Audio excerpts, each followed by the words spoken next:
La sede de la Real Academia Nacional de Farmacia se halla en el centro de Madrid. En su interior, los académicos se reúnen con periodicidad y realizan diversas tareas. Sus orígenes reales son difíciles de determinar, aunque se podrían fijar en la primera mitad del siglo XX. Es muy difícil determinar cuáles son los orígenes reales de la Real Academia Nacional de Farmacia. Y habría que fijarlos en la década de los años 30 del siglo XX como origen real, ¿no? Nuestra academia entra a formar parte de las instituciones que tienen la denominación de Reales Academias un poco antes de la Guerra Civil. Pero los orígenes que argumentan quienes hicieron que esta institución se incorporara a lo que luego fue el Instituto de España son muchos más antiguos. Y de hecho nuestros fondos son mucho más antiguos. Son fondos del siglo XVI y realmente es posible establecer una cronología lineal desde el siglo XVI hasta nuestros tiempos. Las primeras agrupaciones del XVI-XVII son congregaciones de carácter religioso, reunidas con ánimo de servir a la vez de ayuda asistencial al gremio de boticarios de Madrid, pero que también tenían un evidente fin científico en cuanto los miembros de estas congregaciones pues, compartían sus saberes sobre la fabricación de medicamentos.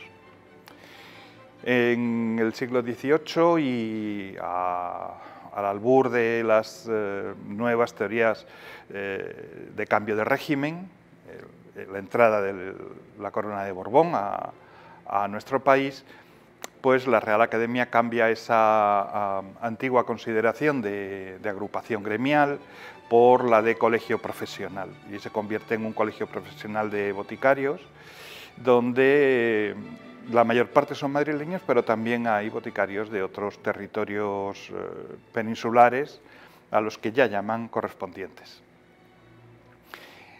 En 1918, con la aparición de los colegios profesionales como tal, hay una duplicidad de términos que no corresponden a lo que en realidad son. Son dos estructuras que prácticamente se llaman igual, Colegio de Farmacéuticos de Madrid, pero que tienen fines absolutamente distintos. El Real Colegio es el origen o proviene en su origen de las asociaciones gremiales, tiene un fin fundamentalmente dedicado a la puesta en común de los conocimientos más novedosos sobre la farmacia. Mientras que el Colegio de Farmacéuticos de Madrid es una corporación, como hoy sigue existiendo, como colegio oficial, en la que se reúnen profesionales que sus intereses se centran en torno al propio ejercicio de su profesión.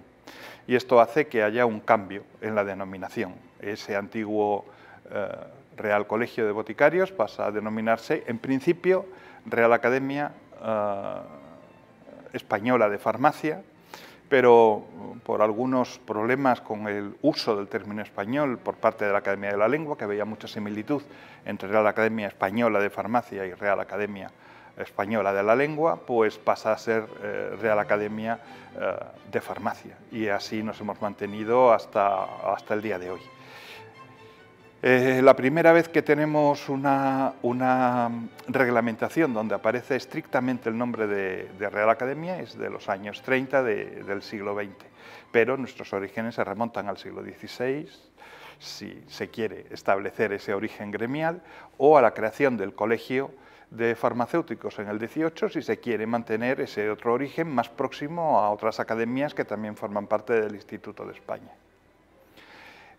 Nuestros decretos fundacionales mantienen las dos hipótesis, pues la persona interesada puede optar por la que más le guste.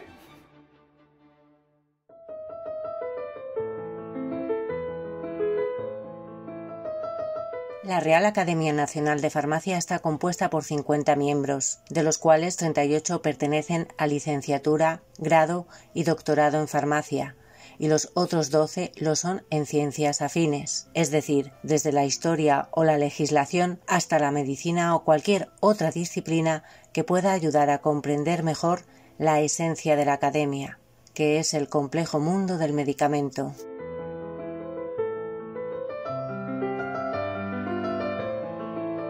Todo lo que tiene que ver con el medicamento es propio de esta academia. La academia se interesa no solo por la fabricación del medicamento, sino también por su uso, por su utilización, por sus efectos secundarios, por todo el mundo, incluido el mundo económico, que rodea el medicamento. Y esto hace que se divida en 6 grandes secciones, 6 grandes bloques, donde se estudia desde la química, el medio natural, la propia historia, legislación y deontología del medicamento. Así tenemos esa organización. Aparte de estos 50 académicos que lo son de número, la academia tiene un grupo de académicos eméritos, académicos que por decisión propia han cedido su plaza porque se consideran que hay otras personas más jóvenes o más animosas que pueden ocupar una de estas plazas limitadas, y 175 académicos correspondientes que colaboran con la academia en su trabajo habitual. Estos académicos correspondientes dejan de contabilizar como tales, aun cuando siguen siendo académicos correspondientes, desde el momento que cumplen 75 años. Los académicos de número lo son de por vida, salvo que por decisión propia decidan pasar a su otra condición. Y la academia se rige por una junta de gobierno, de la que forman parte el presidente, el vicepresidente, el secretario, el tesorero, el vicetesorero, el bibliotecario y los presidentes de cada una de las 6 secciones. La Junta de Gobierno se reúne una vez al mes, como mínimo, y es la que lleva la marcha habitual de la academia. Al menos una vez al trimestre se reúne el pleno de académicos de número. El pleno de académicos es el que realmente marca las decisiones que debe seguir, el camino por el que debe seguir la academia. Una vez oídas las decisiones que ha adoptado la Junta de Gobierno, las hace suya, las aprueba o en su caso las reprueba. Para facilitar el trabajo de la propia academia hay unas comisiones formadas por miembros de la Junta de Gobierno y representantes de las secciones que controlan la hacienda, admisiones, farmacopea, líneas de trabajo que son propias de la actividad que tiene esta academia. La academia está bajo la protección del Rey de España y pertenece al Instituto de España. Si las autoridades del Gobierno o la propia Corona lo solicitan, emite informes de asuntos de interés para la salud pública, en su caso, los relacionados con el medicamento y su uso racional. La academia no tiene un laboratorio de investigación, es un laboratorio de ideas, un foro de discusión académico y abierto sobre las últimas novedades en torno al medicamento en sus múltiples facetas. Se reúne todos los jueves y de manera no periódica los martes, y se expone un tema de debate en formato de conferencia o mesa redonda. Estos foros, a los que se puede acudir presencialmente, se retransmiten también a través de su propia red de televisión a todo el mundo y que permite conexiones online con los académicos que no puedan estar presentes. Todas las conferencias se pueden ver a través de su canal de YouTube. Tenemos un número muy alto de seguidores en países de habla hispana de aquel continente y también muchos seguidores en Portugal, y esto hace que nuestro índice de impacto de lo que comentemos no se reduzca a lo que ocurre en esta sala, sino que realmente sale al exterior y llega a todo el mundo, está accesible a todo el mundo.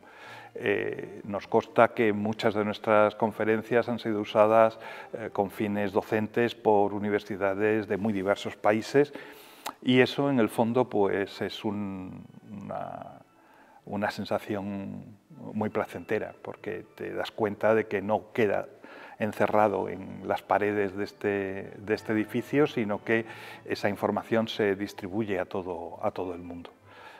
Nuestra academia es puntera en lo que a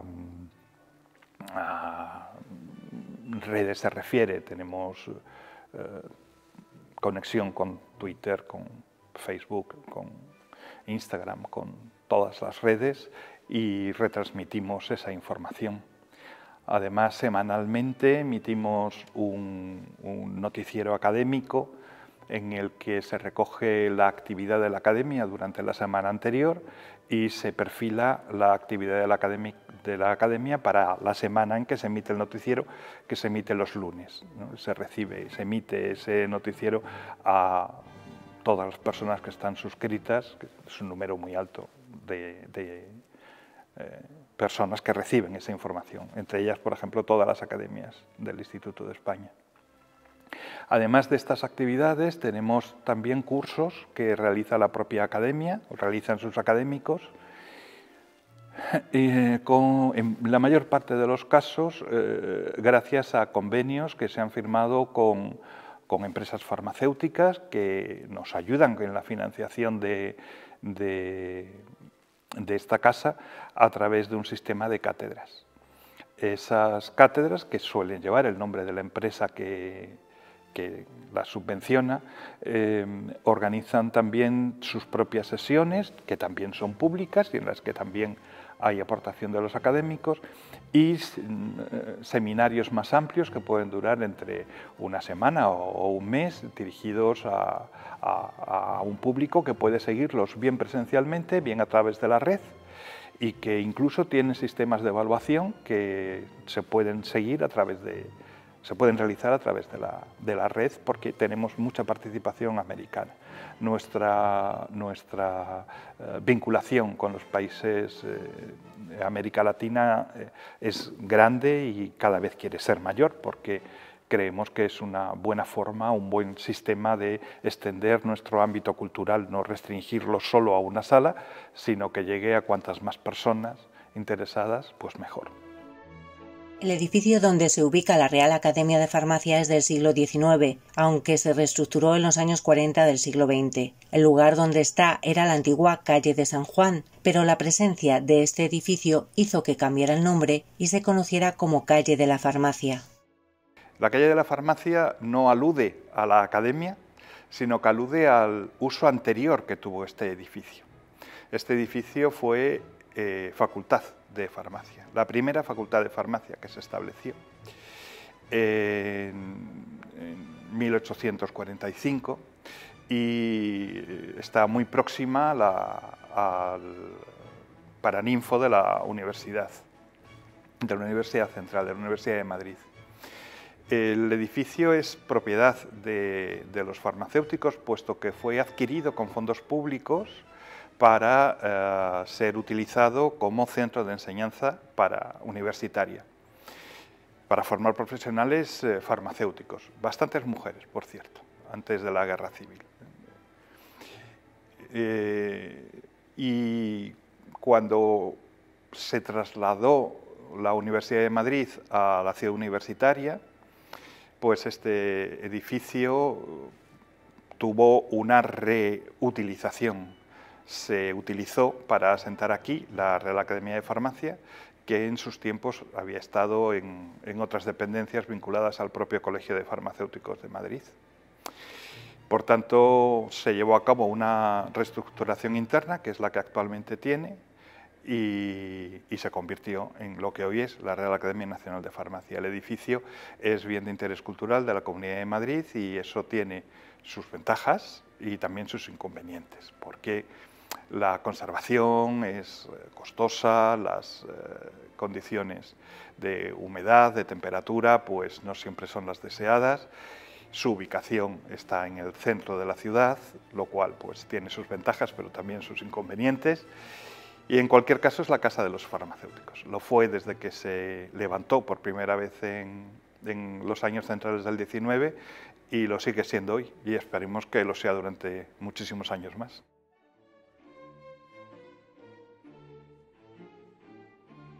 El edificio está constituido por varias salas a las que se otorgan distintas funciones. Destaca el Salón Amarillo, que es para las grandes recepciones y actos relevantes de la Real Academia. También el Salón Rojo. Este es para actos más íntimos que el amarillo y en él se suelen realizar los plenos de los académicos de número.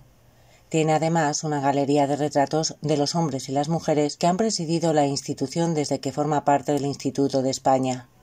Otro de los espacios relevantes es la biblioteca de académicos. Esta sala la usan para estudiar o leer y continuar con su formación, que es continua.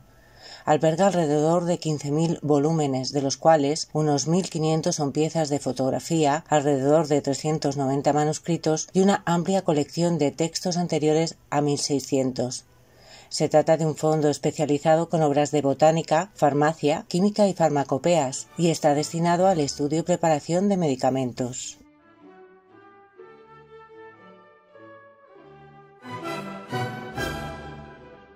Tiene anejo un archivo con fondo desde el siglo XVI, que hasta el siglo XIX, principios del XIX, finales del XVIII, es un archivo centrado en Madrid, pero que a partir de esa fecha incluye información de farmacias y farmacéuticos de todo el territorio nacional.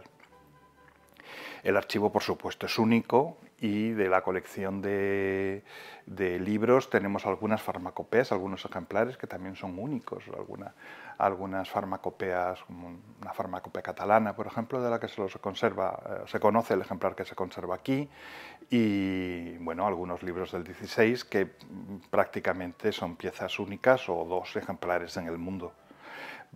Afortunadamente tenemos un muy activo proyecto de digitalización, de forma que todos esos materiales, además de estar disponibles en consulta en la propia academia, lo están a través de la red, a través de Digivis, que es un portal muy amplio en el que se recoge todo ese tipo de información y que la academia realiza un gran esfuerzo para que cada vez haya más material disponible a disposición de sus usuarios.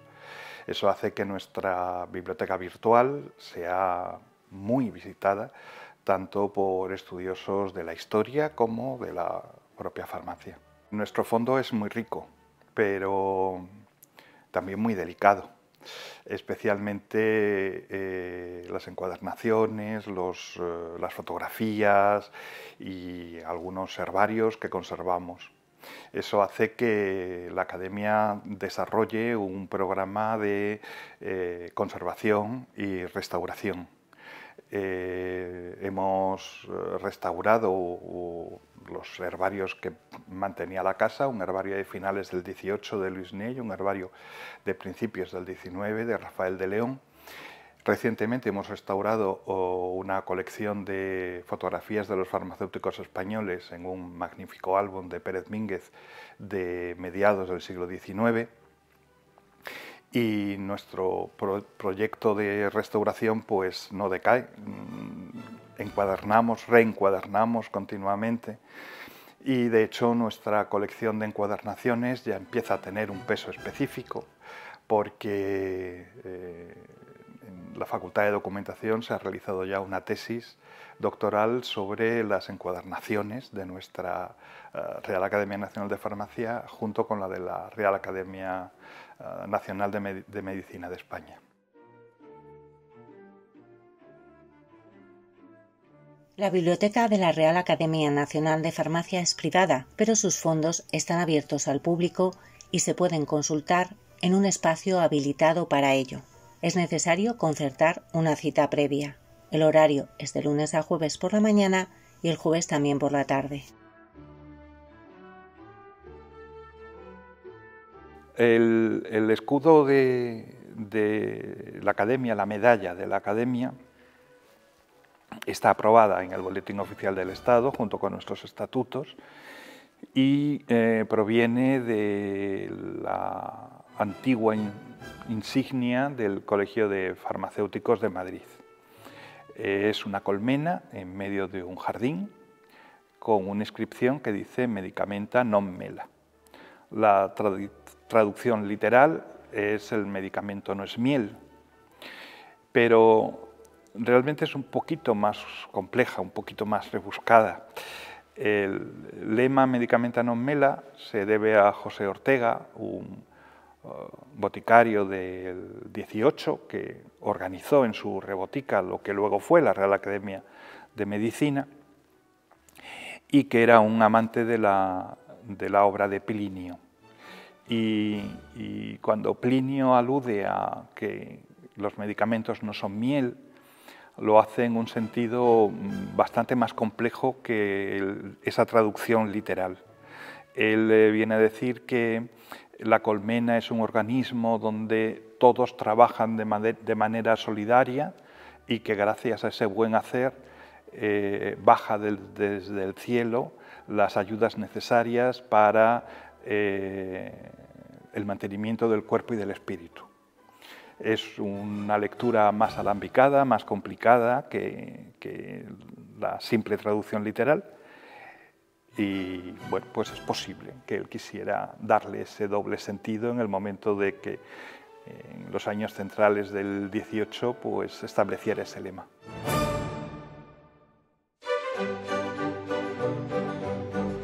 Uno de los rincones más llamativos del edificio es el Salón de los Espejos. Desde él se puede acceder directamente al estrado del Salón Amarillo. Además de la decoración y los espejos que lo configuran, llaman la atención los cuadros que lo adornan. Estos pertenecen a la colección del Museo del Prado. Casi todas son obras del siglo XIX y están cedidas en calidad de depósito. Una de las piezas emblemáticas de este lugar es la farmacia madrileña neoclásica, adquirida por la corporación en 1994. Esta fue mandada a construir por Francisco Garcera Castillo para su primigenia ubicación en el número 16 de la madrileña calle del Príncipe, en el año 1876. En 1925, tras el fallecimiento de Francisco Garcera, el farmacéutico Isidoro Sanz Gutiérrez compró el mobiliario de la farmacia que lo trasladó a El Tiemblo, en Ávila. Allí permaneció hasta que se cerró en 1948. Tras más de 50 años de inactividad, lo adquirió de nuevo la Real Academia Nacional de Farmacia, quien se encargó de su restauración. Otra de sus instalaciones singulares es el Gabinete de Antigüedades, fundado por el Real Colegio de Farmacéuticos de Madrid durante el último cuarto del siglo XIX y que desde 1994 dispone de un espacio propio en la sede de la Real Academia Nacional de Farmacia. Sus colecciones proceden fundamentalmente de la propia corporación en su discurrir histórico y de donaciones efectuadas por académicos y otros particulares. Entre sus fondos se encuentra instrumental científico y profesional, recipientes para la reposición de medicamentos, minerales, medallas y placas honoríficas, productos químicos y medicamentos, uniformes, fotografías, pinturas y dibujos.